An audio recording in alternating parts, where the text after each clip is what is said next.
Class 9 celebration, where it's 4 of our 18 honorees that were honored as outstanding young alumni at Miami University. So congratulations to all of y'all on that. It was a tough competition to get that that award, so we're certainly proud of your accomplishments. So we'll go ahead and start with KeAnna Daniels, class of 2011. She's president CEO of KMD Empowerment Consulting, and she earned a Bachelor's of Science in Entrepreneurship and Social Work. We have Esther Ladipo, class of 2017. She's a partner manager at Facebook, and she's a co-founder and CEO of Roanoke. She earned a Bachelor's of Science in Marketing at Miami. We have John Steele, class of 2014. 2014. He's a Foreign Service Officer at the U.S. Department of State, where he's stationed in Angola right now. That's where he's lodged from. Earned a Bachelor's of Arts degree in Political Science, Government, and Social Justice Studies. Lastly, you have Kayla Allen, class of 2016. A grad student studying experimental psychology at the University of Oxford, where she's there down in England. She earned a Bachelor's of Arts degree in psychology. And our moderator is Dr. Rodney Coates, who teaches global intercultural studies, sociology, gerontology, and social justice, and is the coordinator of our Black World Studies program. So go ahead, Dr. Coates. First of all, I'm seeing some faces I haven't seen in a while, so you all are gonna have to excuse me. KeAnna! How you doing, KeAnna? How are you? Oh, it's been a couple of minutes. It's good seeing you, okay? It's great to see you. All right, Esther, I see you hiding up there too. Okay. What was that? I see Esther in the background too, okay? All right, first of all, I can't tell you how excited I am just to see what you all are doing. I mean, if ever anyone had any doubt about the future in the midst of this insanity, all they have to do is look at what you all are doing, okay? And that gives me hope for tomorrow because of what you all are doing today. And all I can say is thank you, thank you, thank you for modeling what is at the core of the Miami experience, that notion of excellence, okay? And each of you in your own unique and beautiful ways are doing that. So as we get into this conversation, I wonder what advice you would give to yourself 8, 9 years ago when you were 18 years old, when you were 17 years old, okay? If you could have a conversation with yourself, an honest conversation with yourself, what key advice would you give yourself moving forward? And anybody can start, but all 4 of you, I want to hit with that. I'll start. I think that is a great question and something that I've definitely been pondering ever since I turned 30, 2 years ago, because I recently turned 32. And honestly, it's kind of really short and simple. I think I would tell myself to trust the process, trust whatever is happening, into, good or bad. I think my mantra is to learn the lessons in everything, and that everything happens for a reason. And I think, when we're that young, we don't always understand that because it always seems like the end of the world. But hindsight is always, of course, 2020, which I now in my adult years really wish that it was foresight. However, it always makes sense what we go through and the experiences that we have. And so just to trust the process and to know that things will be okay. And then also to breathe, because breathing through situations saves like our lives, a lot of times, because we can like get overwhelmed and intimidated by the situation. And if we just kind of take a step back to reflect and see the big picture, and what's happening in that moment, I think that we have a much better perspective as to like what's going on and what's for us and where we're headed. Oh, you're muted. I see you back there, Arnold. How you doing? I'm good. I'm good. Thank you. All right.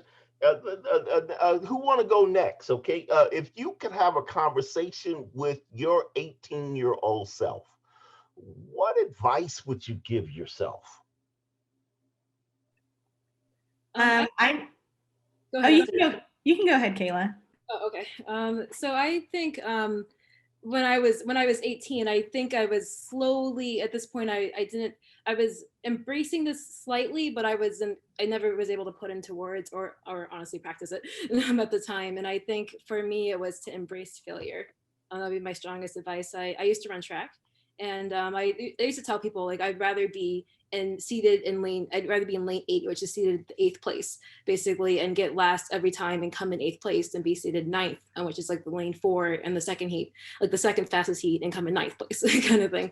And I'd rather just keep pushing myself and like being surrounded by people who are also pushing themselves well. And for example, I applied to the Fulbright program 3 times before I won the third time.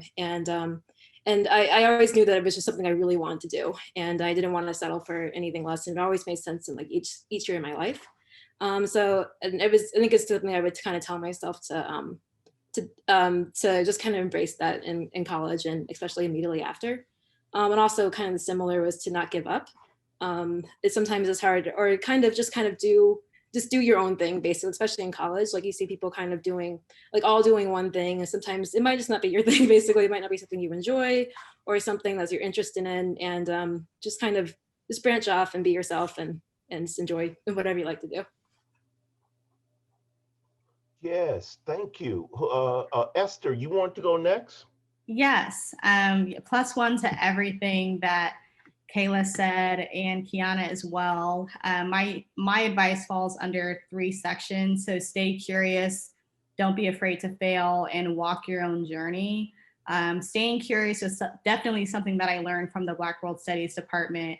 I think it was my winter term, my senior year, that I went to your office, Dr. Coates, to ask if you guys will sponsor me for my independent 6-week trip around America, volunteering at different nonprofits, because I just really wanted to understand what it was like operating a predominantly a Black operated nonprofit. And you all supported me in that journey. And it wasn't a formal thing that was created, but I was just so curious about that process. And that was something that came later on in my college career. When I first entered Miami, I was in the Farmer School of Business. I was an accounting major. Then I switched over to finance. I was just going down someone else's path. It was not my path. And then the summer entering my senior year of college, I actually changed my major to marketing, and I officially added on the Black World Studies minor. And that was my best year. I had 20 credit hours both semesters, but it was the most fulfilling because I was staying curious and I was doing something that I was willing to do. And I wasn't afraid to fail. I wasn't afraid to graduate without a job because I was studying something that I loved. So I think that would be my advice to my younger self. All right, I got a couple more. Come on. Talk to me here. John, I see you're leaning forward. Right. Those were all fantastic answers, and I couldn't agree anymore.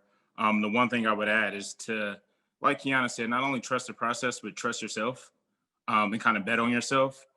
I've always kind of struggled with confidence and struggled with the idea of me belonging and deserving, coming from where I do, experiencing some of the things that I have.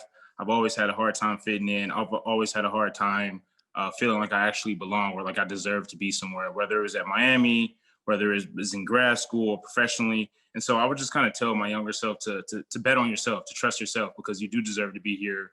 And I've kind of proven it to myself over and over again. And oftentimes we can be our own biggest enemy, our biggest hurdle. And I would kind of like tell my younger self to not trip over my own feet.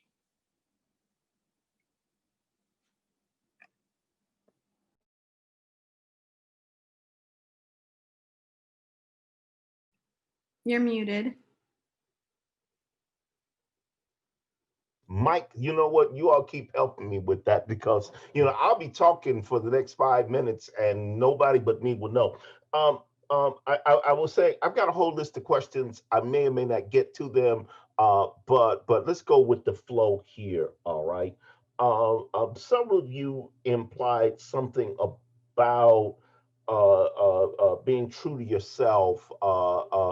Help me to understand what this authentic self is. Okay, how do you do you? Okay, in this complex world of COVID, of race, of Black Lives Matter, of implicit and covert racism, and all of the stereotypes associated with that. Okay, how do you do you? Go ahead. I'll jump in. This is actually, it's been my journey, I think, this year of like doing that without distraction. So I have been off of social media for over a year, all social media, even LinkedIn. And really and truly, I would say the first step is to cut out all the distractions and the noise. Because like in order to really find your true identity and your authentic self is to really go deep within. And a lot of people, I think, and that's a journey. I don't know at what age that happens for everybody. I think really and truly mine did start at Miami towards the end of my time there. But really in the mid to late 20s is when it went deep. But going deep and not being afraid to go deep with yourself to truly understand who you are, what your voice is, what you want your brand to be, and really asking yourself questions like, what do I want my legacy to be? What do I want when I'm not in the room? Do I want people to say about me when I'm not there? And not just for them to say good things about you, but them to know who you truly are beyond all the surface level things. And I think it's very difficult to do in this time with social media and with just everybody's opinions and just like the images that are put out there for everybody to become, because there's not a whole lot of individuality and uniqueness anymore. Everybody kind of looks the same, sound the same, everybody's message is the same. But I think when you go deep and you just like try to figure out and ask yourself those questions about like, how do I want to show up in the world? And then asking yourself, I think I'm a spiritual person. So, I have those conversations with the Trinity about, well, what is my purpose on this earth? Why am I even here? And I want to walk confident in that, and so I think that, that was my process. And I think that if people do that, they'll start to understand how they can be their authentic self in this world. We hear a lot of people talking about do you. Okay. Talk to me. Who am I missing here? Talk to me, John, about this authentic self, about you. How does John get to be you? And when did you discover your authentic self? And what does that look like? Well, I mean, to be honest, it's still a process that I'm going through now. Obviously, I'm a 6'4", 265-pound Black man with tattoos that go all up and down my arm. And so, to be completely honest, doing me has always been kind of hard. But the first step of doing you is kind of embracing yourself and embracing who and what you are. And I found that the more genuine I am, the more honest I am, the more forthcoming I am, the more likely it is that people will like me and people will understand where I'm coming from and be okay with me being myself.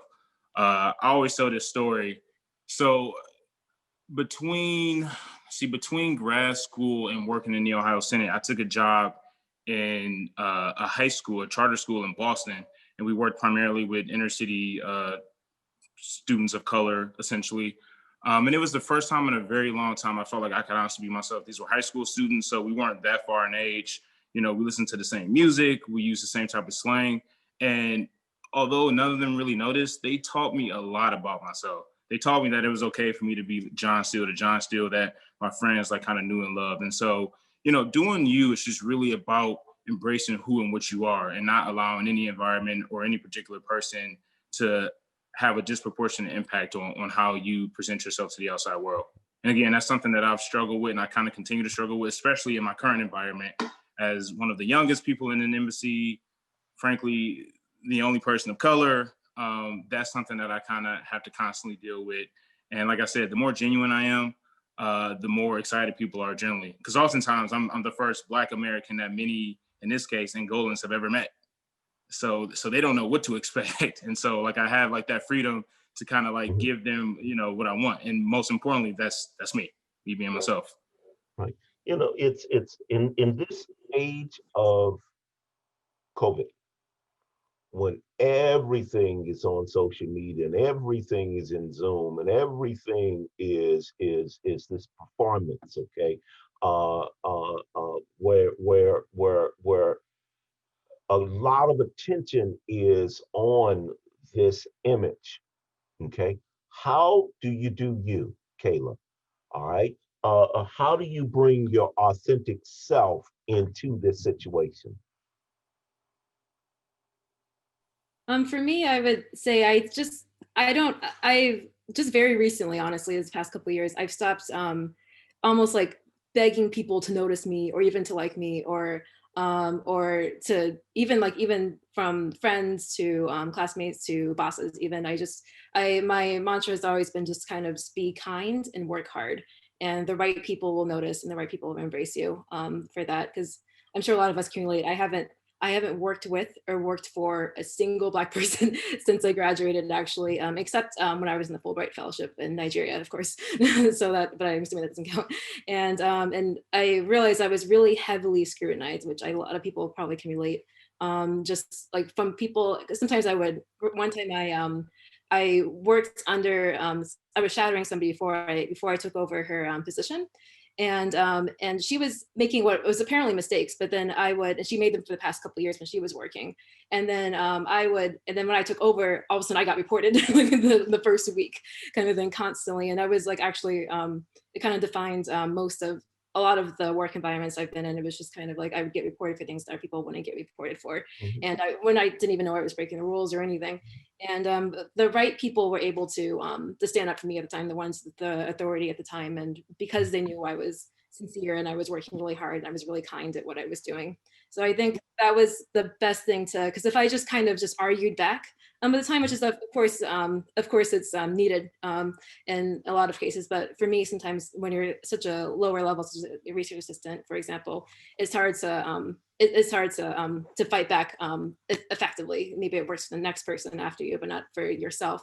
So when I had my boss advocating for me or another RA, it was really efficient, and it was because I was kind and I was working hard, and they saw that and they were able to work with me and be on my side. Right. I think I got everybody, right? I haven't gone. Come on, Esther. You all help me out. The older I get, the more forgetful I get, okay? But then some of you who knew me 20 years ago say I was forgetful then too. But that's my story. I'm gonna stick by it. Come on, Esther, talk to me. Yeah, so you ask, how do you do you? Yes. But you can't really do you without knowing yourself. Right. Like truly knowing yourself. And not the idea of what you think, how other people see you, or even how you want to come across to other people, but really knowing who you are at your core and showing up in that and standing up in that every day. And sometimes it's hard, like as all of us have given many examples as why it's hard showing up, whether it's social media, whether it's being the only one in the room, whether it's being afraid of getting reprimanded. There's many reasons that can combat us showing up as our authentic self every day. But before you even get into that, you truly have to tap into who you are and your power. And I think I started exploring a lot of that my junior and senior year at Miami, when I did decide to go a different course, when I did decide to do study abroad, different programs by myself, doing study away, just figuring things out by myself. And I think that's a great way to learn a lot about who you are. And some of it is cultural. Like I grew up Nigerian American. So I tell that to my clients. I work at Facebook, and I work in sales. So I have several agencies that I speak to on a weekly basis. And in my first calls, I tell them that I'm Nigerian American and that I'm very direct and that I'm very upfront. And that honesty is something that I want us to have in this partnership. So I think if you're able to own those pieces of you, which may come across as, one may say confrontational, or she's aggressive, or she's that, if you're able to own it and just be honest and almost vulnerable with it, it's only going to help you show up better authentically every day. You know, something that we hear a lot is to be true to yourself. And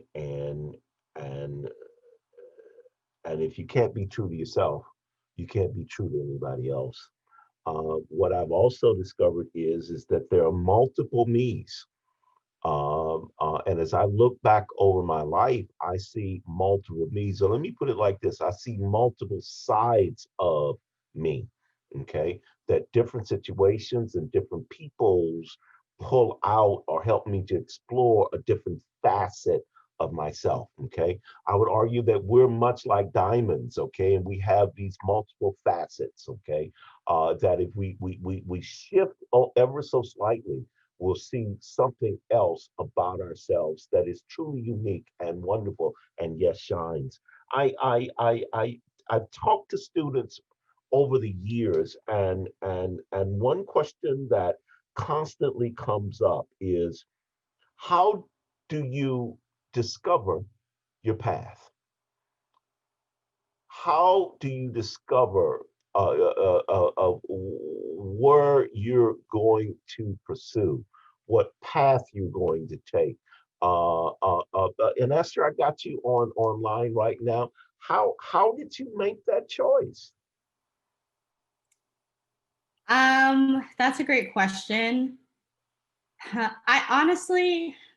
I just had to listen to myself because I was miserable with what I was studying. I knew that God had greater for me. I knew that that was not the path he was trying to take me upon. It was someone else's path, period, point blank. It was someone else's path. And I just couldn't really figure out what my path was. So I went exploring. So that's advice that I would give people. Like it's intrinsic, it's inside of you. Sometimes you just have to do certain things to get it out. So part of that was for me, like going to the Black World Study Department saying, hey, I'm thinking about doing this. Can you support me in doing this? I easily could have kept that to myself and said, this is crazy. Like, I'm not going to travel for 6 weeks by myself. Like, they're not going to be able to support me. Like, I easily could have shut that down, but there was just something in me that was just remaining curious and wanting to learn more. So I think it's not like silencing your voice of judgment. I was an entrepreneurship minor as well. And a lot of what we learned was just silencing your VOJ, which is what we called it. So whenever you get that to silence, sometimes it includes getting rid of distractions, like KeAnna said, you'll start hearing more of the directions that are leading you towards that path. But without eliminating those distractions, without quieting your voice of judgment, it's going to be very hard to hear that. And it took great sacrifice. I had to get my full-time offer rescinded because I decided to change my path. I went well into my senior year without a job offer because I decided to change my path. Like, it will come with sacrifices, but it will always be worth it in the end. Thank you, KeAnna. Multiple paths available to you. Yeah, well, how did you definitely. decide? I'm sorry, go ahead. How did you decide? I would agree with Esther for sure. I think taking risk and exploring definitely helped me. I know that I have, and just what I'm drawn to naturally and organically. I think it is the two things that I kind of look at. I think ever since I was at Miami, honestly, was how does what I'm doing make me feel? Do I love doing that? Do I feel impactful? Do I feel like I'm being effective? And then also, am I good at it? I think that you can gain skills and become good at something. And I've learned that about myself. I have many skills, but I don't want to do all the things that I'm skilled in. And that's something that I also have had to like really hone in, because I do not want to be a jack of all trades. I want to be an expert in a few things. And so I've had to have that conversation with myself many times about, I have all these skills and I can do it all and I can be really good at it, but like what makes me feel good and And do I love doing it? So I really do like to mix the passion and the purpose. And then like, how organic is it? And the taking risks definitely in my journey of finding my career path has really helped me, because I remember, just a quick story, when I applied to WashU, one of my essays was about, I kind of spoke it into existence. I said that I wanted to become an executive director of a nonprofit organization, but except for working with youth. So I didn't, even though I had minored in entrepreneurship, I didn't know what that would look like for me. And so when I was 27, I became an executive director by happenstance, really. I think really it was divine, of a nonprofit that was a mentoring program for entrepreneurs and small businesses. And I didn't feel ready at the time, but when I stopped and reflected, I had to think back to my essay. And I was like, KeAnna, you said this in this essay that you want to become an executive director. Well, here's the chance. You don't feel ready, but you're prepared. So go forth and prosper and, fail forward. So if you fail, like Kayla said a while ago, understand that failure is not defeat. It is a lesson learned. You learn so many things when you fail, because really everybody who's successful, they failed many times. And what made them successful is keep trying and understanding what didn't work and what did. And so I think that has been my journey, because I like to say that failure should be embraced, not shunned. And really take a risk. You have to, like John said, really everybody said it, like you have to bet on yourself. You have to bet on yourself and not put constraints on yourself.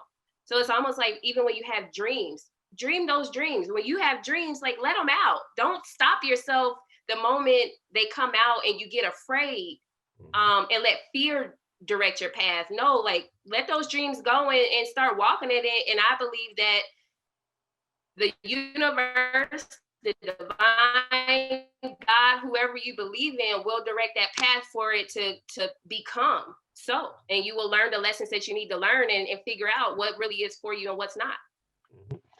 Kayla, how did you determine your path?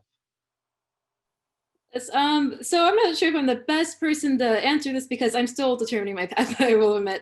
I think it's just basically embracing that it will evolve over time. It's going to change over time. I majored in psychology at Miami because it was broad, and also because understanding people at the time is actually my weakness at the time, but I was something I was really fascinated about. So I really wanted to learn more, and I knew that once I graduated with a degree in psychology, it was a broad field that I could be a psychologist, I could be a professor, I could go into business, or it was a lot of different options. That wasn't a super narrow path that some other majors had. And I did that. Actually, I decided, maybe my junior year, I decided I wanted to be a clinical psychologist. And I worked towards directly in that. It just happened to a couple of years ago when I realized I did not want to be a clinical psychologist. And I decided to, I just decided to just pivot. And I'm still just basically, the advice that I told myself a few years ago was kind of just to show up to things that you're interested in, even if you haven't heard of it before.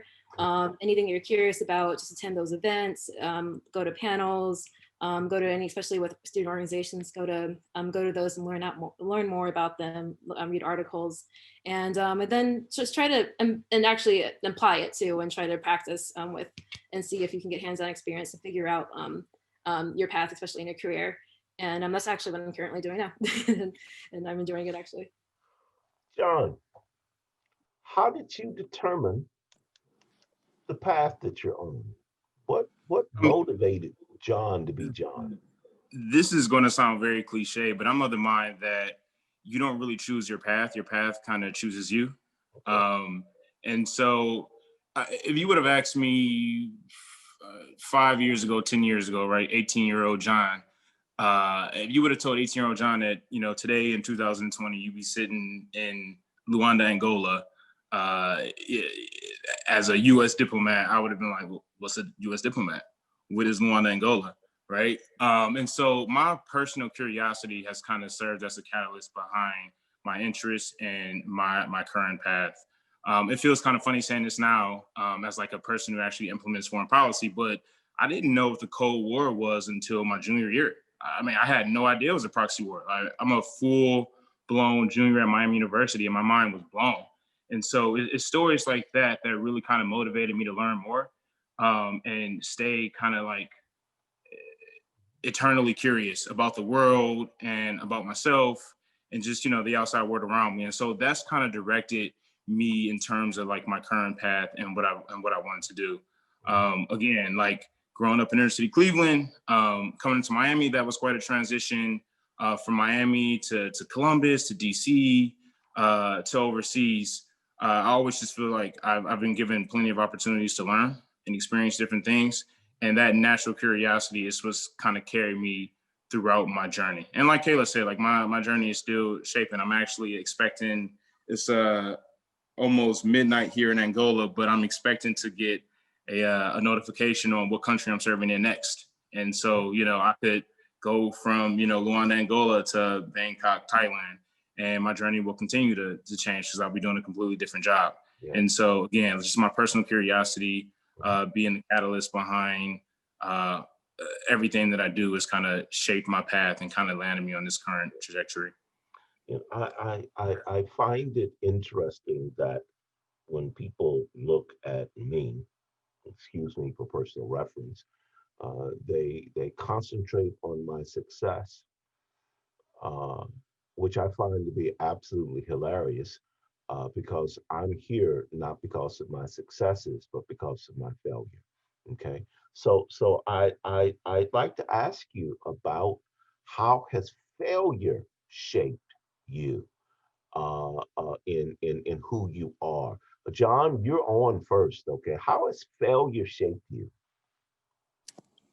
For me, it's always been, and maybe this is the wrong answer, but frankly, it's always been, there's no wrong answer. The fear of failure. When coming again, like my life was a certain way before I got to Miami, and that's always kind of been in the back of my mind, and understanding the prospects of returning to that type of lifestyle after Miami always kind of motivated me. So it's really been just my inability to process failure and my overall fear of failure that's kind of kept me going and kept me motivated. Like Kayla said, I actually applied for the Fulbright 3 times, and it took 3 times for me to get it. The first time I applied to grad school, I didn't get into some of the schools that I wanted to, but again, the next time around, I ended up getting into every school I applied to. And so I think we all have these personal stories of failure and plenty of examples that we can kind of recall that motivate us. But again, for me, most importantly, it's just the fear of failure and not wanting to fail. That kind of motivates me and helps me continue on my path. Mm-hmm. Kayla, talk to me. Failure. Many times people look at our quote unquote successes, but in what ways has failure impacted upon you? I guess I'll start off with my track reference that I made earlier. I guess when I was in high school, I for a whole season, I remember I was always seated 8th in like these really top meets, and I would come in 8th, and I would come in dead last in my heat. And I think, and then by the end of that year, I was All-American in the 300. And it was because I was 8th basically.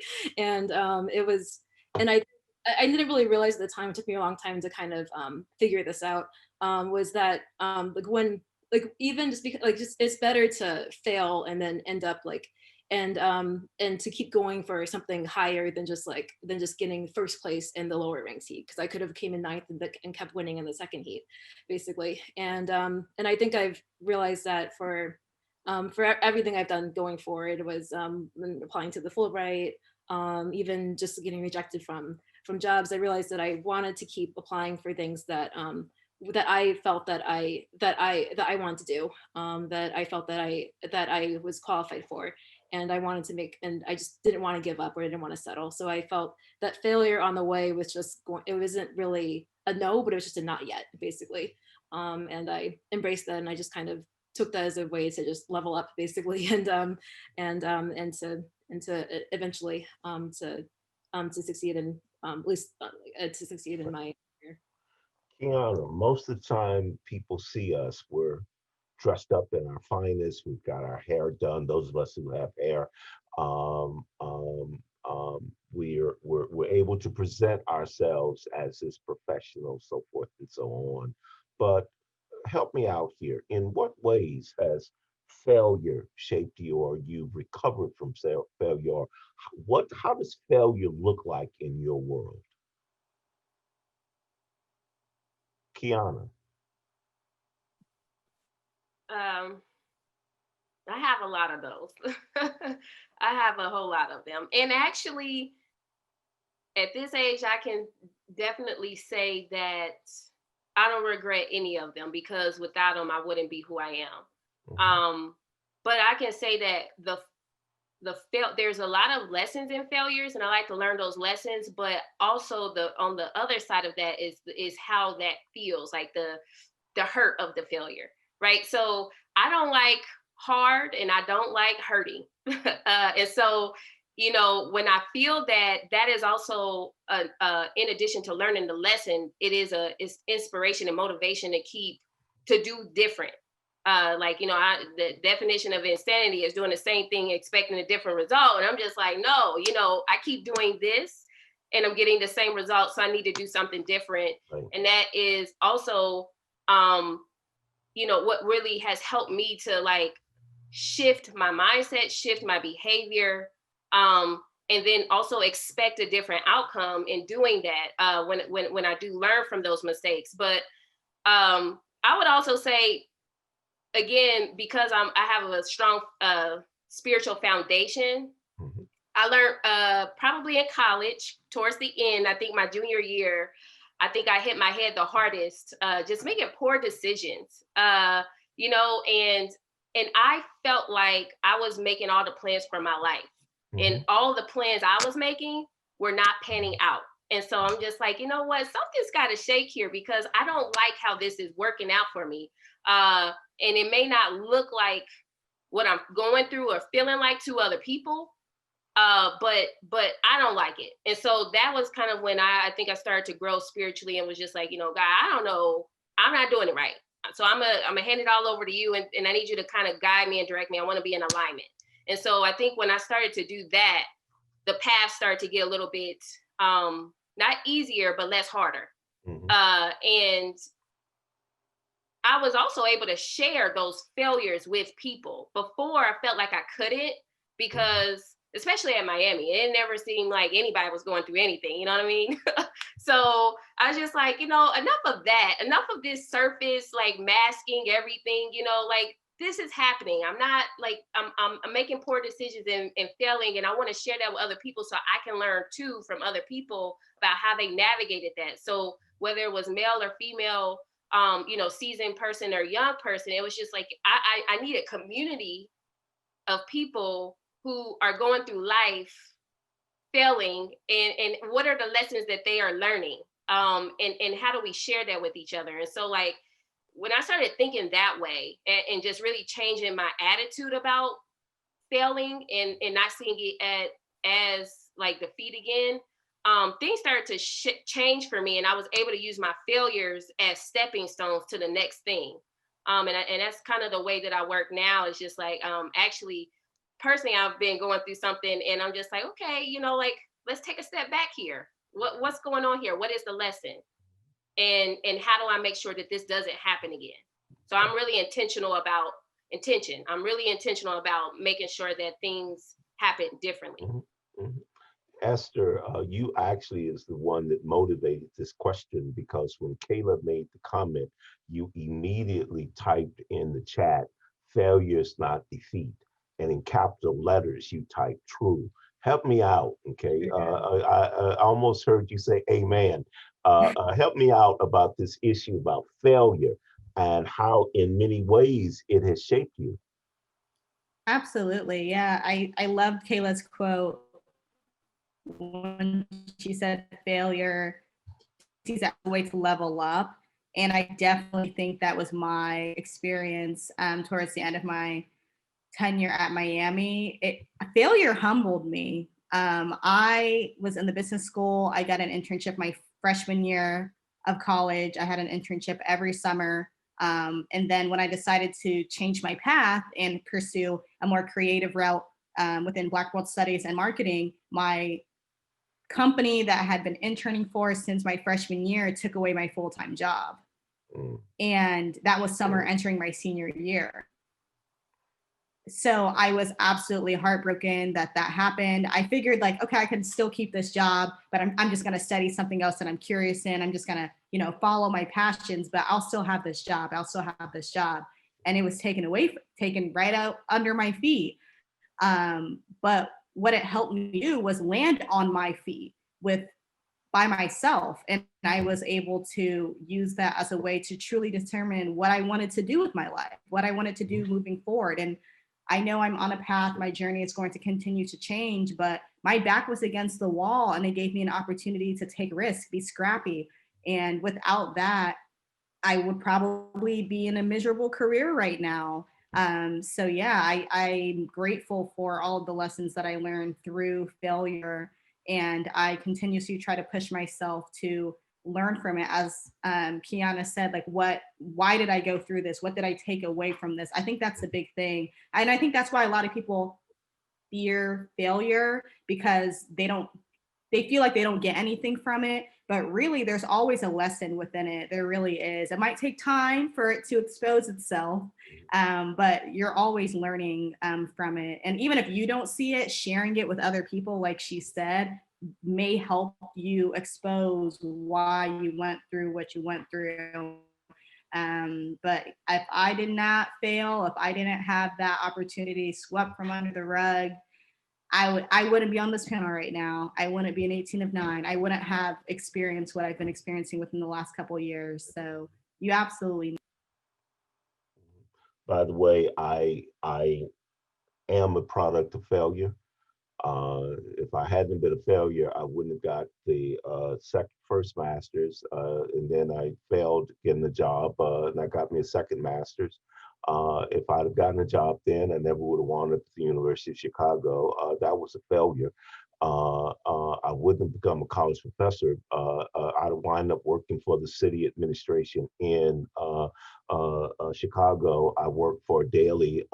He lost the election, failure.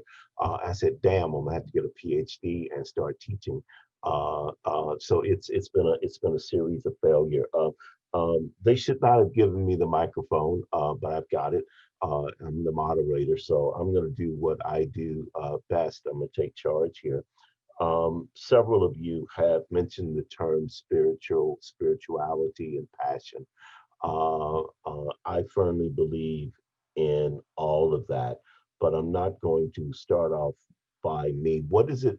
It says that I heard this, that if you don't believe in something, you'll fall for anything. Esther, I got you online now. Talk to me about spirituality and your passions and how they have informed your choices. Absolutely. I think, you know, being raised in a Nigerian American Christian household, I grew up going to church every Sunday, Bible study during the week, but I never really, and I grew up very privileged with all of my needs taken care of. My dad was a civil engineer. My mother was a nurse. So I have to acknowledge that privilege, but it wasn't really until like I was in college and I was in like my lowest of lows that I felt the most connected to God and to spirituality. And that's when I was brought back, because I had nowhere else to go. And I fell back on what I knew and what my parents, you know, ingrained in me growing up. But instead of it coming out of a place of, it felt forced, it came out of like, no, like, I know this is what I need for me. This is the only thing that's going to fill this void that I'm feeling right now. So that's where like my spirituality came from. That's the role that it played within my career journey. To tie it back to this conversation, was just leaning on his understanding and not on my own, because I know sometimes my feelings can be influenced by the world and not truly by like my actual purpose. So that's always something that I try to check myself on. Is this something that is really part of my purpose, or is this something that I think the world is telling me to do? And I know the world was telling me to follow that, you know, accounting, finance, business, like not in the nonprofit space world. And that just was not the path that he called for me. And that's why it was ripped out under me. To our point earlier of understanding why we go through these failures, I think it's all connected. But yeah, that's kind of a roundabout way, but that's my answer. Yeah. Kayla, being a good psychologist, I know you understand that there are different ways to motivate individuals toward action. One can use fear and pain, and one can use their passions and our spirituality. Talk to me about your passions and spirituality and how they have motivated you. I would say my spirituality has motivated me. I'm also a Christian. I've always been, but I would say I had my sincere salvation experience about 3 years ago, maybe 4, early 2017. And I think ever since things have been a lot simpler when I'm trying to figure out what to do. I got basically, and I just kind of let things fall in his hands. I stopped stressing and I stopped obsessing about outcomes, and I just kind of placed it in his hands. And I think that was honestly that's the best answer I can give. Is just kind of trust in God or trust in whatever somebody chooses to believe in. Mhm. As a male, John, we're constantly told about be strong, go ahead and suck it up and deal with it and force ourselves through it. But again, your passions, your spirituality, how have they facilitated your journey? Well, again, I'm going to sound like a broken record, but for me, it's just been my natural curiosity about the outside world. When I first got to Miami, I was very, very intrigued by a lot of my classmates, frankly. I saw 17, 18-year-old kids driving Range Rovers, and that was very foreign to me. And so I just really wanted to learn how that could happen, frankly. And so the more curious I became, the more passionate I became about inequality. And that passion, that curiosity really kind of motivated me to get on this current path. I just had a lot of questions about the world. And I just, again, couldn't understand how people from the same state, same country, who attended the same school could have such different outcomes, such different realities. And so trying to examine those realities, trying to understand those differences, trying to understand what my parents did wrong versus what their parents may have done right, really kind of motivated me to get on my path and really, really moved me towards, just answering some of those questions, frankly. KeAnna, We're trying to find answers to those questions. Thank you, sir. KeAnna, in this world of commercialization and performance activism, where people are living from bumper sticker to bumper sticker, tell me how passions and your spirituality has guided you. Definitely passion and spirituality kind of are at the head of how I make decisions. For a long time, growing up, I was insecure. My confidence wasn't as high. Like, who I am today is totally not who I used to be. And I thank God. But that came from those failures and the failures are what really caused me to go deep within to figure out who I really was. Cause I feel like, I was trying to be perfect Patty.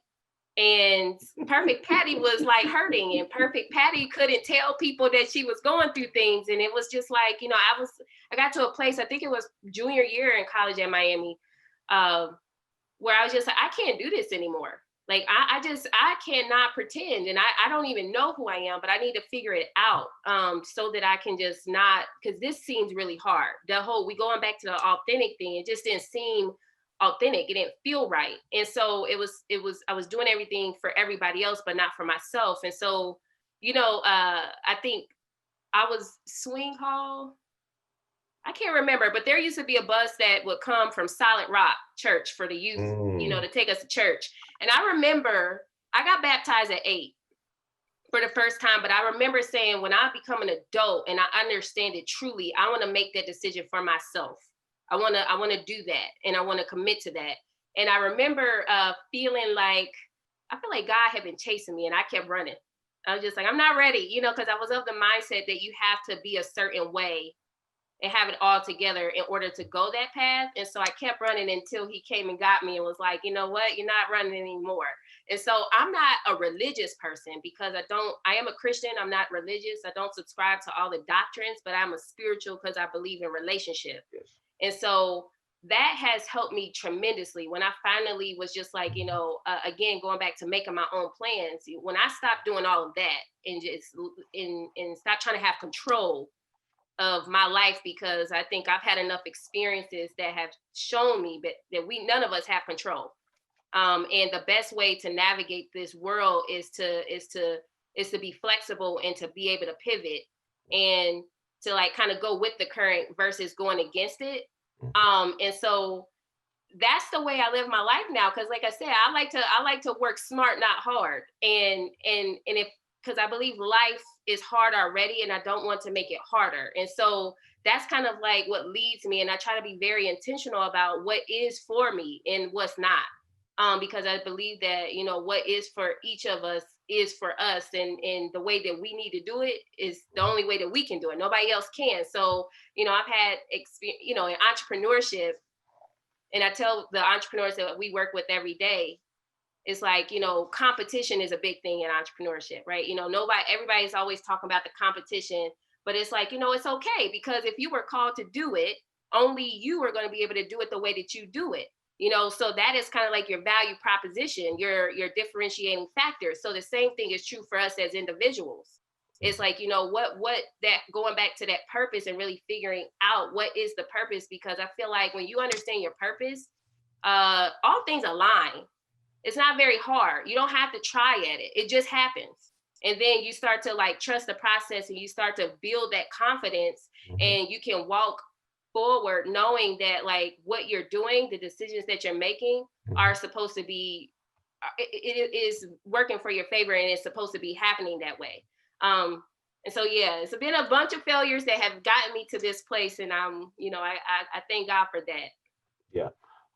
And I've just got the signal that they're going to bring up the to bring us off stage. But I got one last question. Let's go ahead and pay the piper. Okay. What is it about the Miami experience? Okay, that if you could wrap it up into one statement, okay, what did Miami do or didn't do for you? What is this brand that we call Miami? And by the way, this is my 30th year here, so you know, I'm still trying to figure that out too. But talk to me, KeAnna. Oh man, okay. So I would have to just say what's on the top of my head is opportunities. There are so many opportunities in Miami that are available to us. And I think that everybody should take advantage of those opportunities. Okay. If you are privileged enough to be in Miami, take full advantage. Don't leave anything on the table. Esther, help me out here. The Miami brand, give me one statement about it, positive, negative, what have you. What is it? And what did it mean to you? It meant developing a love of learning and being curious.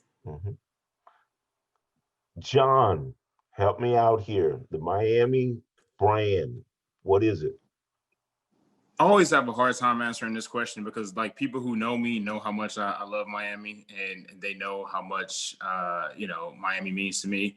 So, I mean, in short, it's just transformative. Like Miami single-handedly transformed my entire life. And like, I know for a fact, I would not be sitting here had it not been for the friends, the colleagues, professors, the experiences, the opportunities that Miami afforded to me. I just literally wouldn't be here. So for me, it's just nothing short of transformative, literally. Caleb, I purposely made sure you were going to be last because I know you used to being last running in those races. All right. So this Miami brand, what is it? What did it mean to you? What's its significance? I felt really supported in developing my interests. I'd have to shout out to Mrs. Weber actually, because I joined the first year, the FIRE program, the first year research experience. Yeah. the first day of school, basically. And I Except you had that idiot as a professor, but go ahead. and I feel really encouraged to That pursue. was me. Okay, we want to turn it over to questions from the audience. If you will put an X in the box, in the chat box, we'll hit you. I see Miss Safina with a question. What is your question? You want to type it or you want to speak it? I can speak it if that works. Okay. Lovely. First, just want to say thank you so much for taking the time to speak with us. I do really appreciate hearing this because as of right now, I'm a junior and I think I'm going through my little like college crisis where I'm not sure where I'm going and I'm very confused. And I have a couple ideas, but they're not succinct because again, like the future is undecided and it's honestly just left in the air. So right now, I do have my interests lie in politics and policies, whether that be domestic or foreign policies. So like my question would be for you, Mr. John Steele, is regarding being a foreign service officer, what are some steps that outside of the Fulbright, I am applying for that as well, but what are some steps outside of that that a student like me can take if they are interested in pursuing a career as a foreign service officer? So a lot of people think that there's like one particular way to go about working in foreign policy or working for the government, and that's just not the case. I have a very untraditional route. So I left Miami 2014, and I went to work for the Ohio State House for a year, which is as far from foreign policy as you can get. After that, I went to DC and interned for Congressman John Lewis in the Congressional Research Service. But then, like I said, I took a left turn and actually went to Boston for a year and a half and worked in a charter high school. From there, I applied for the Fulbright Fellowship and then went to grad school. So there's not one way to do it. What I would recommend is foreign language internships and frankly, as much DC experience as you can get.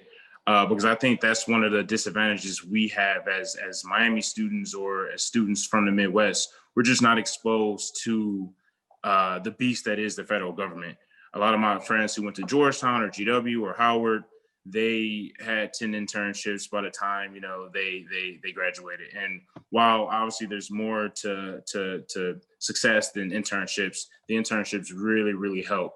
And I know for me personally, getting exposure to DC, networking in DC, just meeting different people in that aura really kind of helped me become more familiar with foreign policy and the U.S. government's like foreign policy infrastructure. Like I said, before 2015, maybe not 15, but my junior year, I had no idea what the Department of State was. I had no idea what a diplomat was. And those are things that I learned very, very quickly, again, because I was curious about them. So as long as you're curious, as long as your heart is in the right place, I'm sure you'll be able to find some of those opportunities. You don't necessarily need foreign experience. You don't need to speak 7 languages. I speak my second language, Portuguese. And again, I learned that last year. So don't be discouraged if you don't have any foreign language at the moment. But again, it's definitely something to work towards. Does anybody else want to chime in? Anyone else want to chime in? I see we have possibly one more question from a Mr. Seth Seward. Yes. Sir, you got a question? So since we have, of our Black alumni that were honored here, I'm curious to know what was your experience as a Black individual in your professional spaces, if you can share that experience. And we can keep it kind of short because we're running over time. I would say lonely as a Black person. I like I said, I didn't really work with too many Black individuals until I was in Nigeria, and only when I was in Nigeria after I graduated.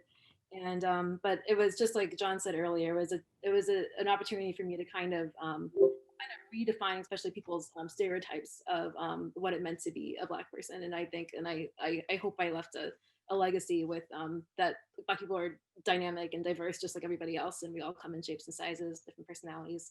And I think it was opportunity as well. So I mean, if I'm speaking honestly and frankly, it's quite challenging. Again, even in Africa, actually inside the embassy as a U.S. Direct hire, I'm one of 3 Black people. And that just makes your experience a lot more difficult. Oftentimes, a lot of my colleagues have never worked with somebody my age. They've never worked with somebody my color. They've never worked with someone who has the same experiences that I do. And so it's made things like relatively challenging at times. There's always allies, and that certainly helps. But overall, the U.S. government and obviously our country as a whole has a long way to go before these spaces are actually inclusive.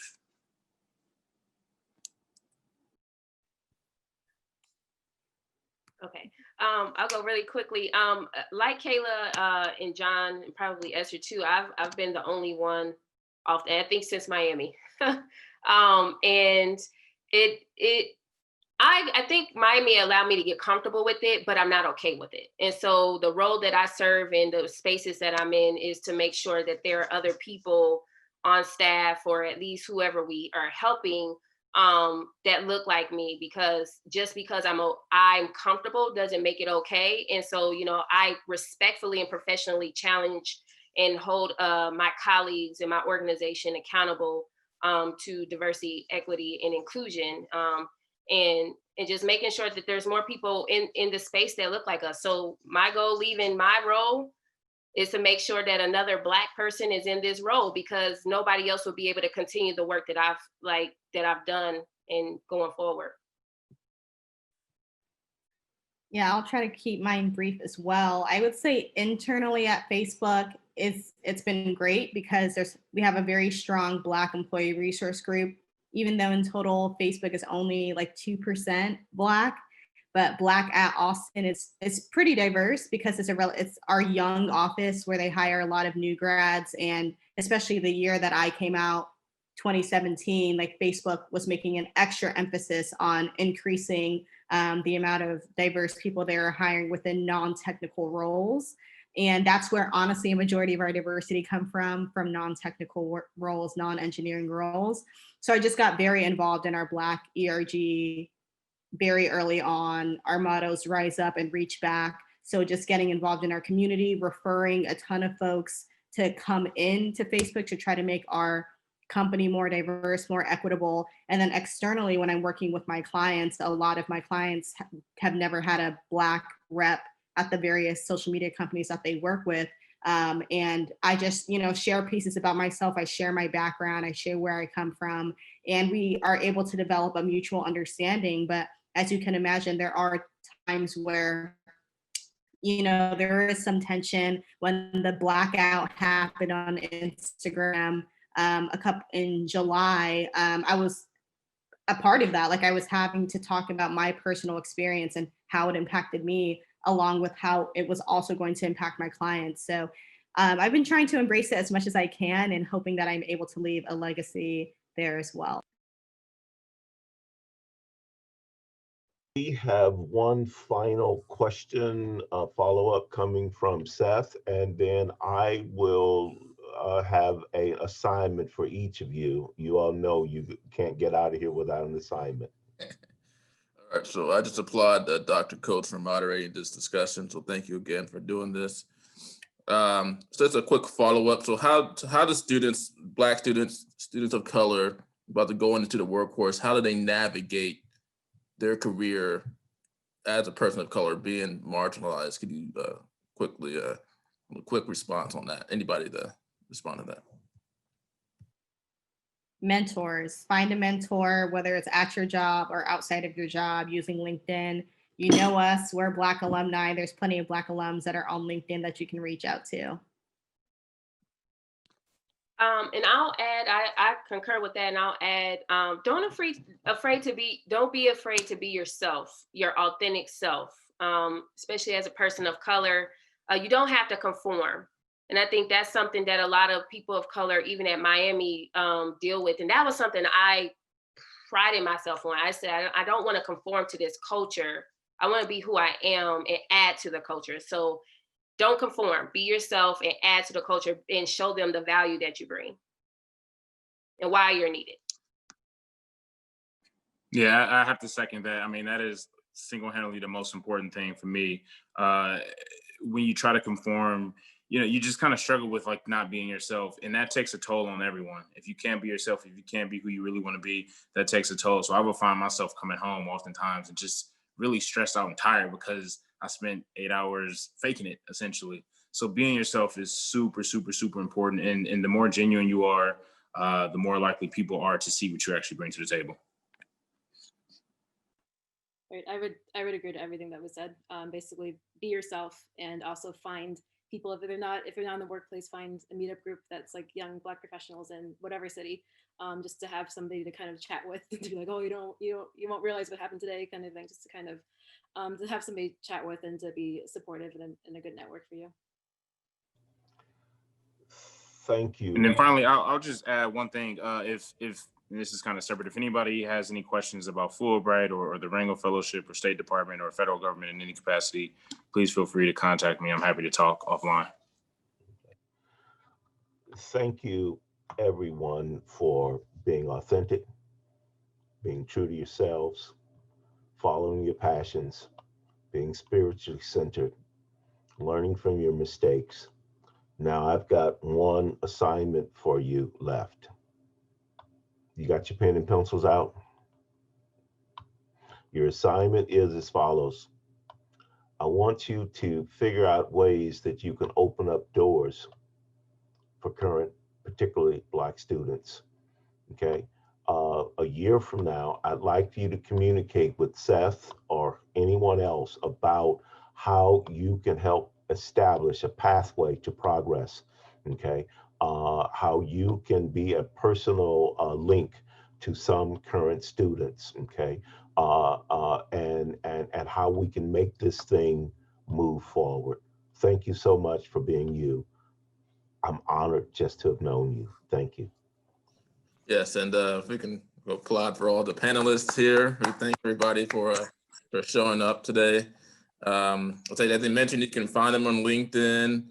If you can reach me by email, and I can get you connected. And those some folks had questions, they want to speak to people personally. But we thank everybody for joining us, and we'll be rooting for everybody's success going forward. Thank everyone. Take care. Thank you all for hosting. And thanks, everybody. Thank you.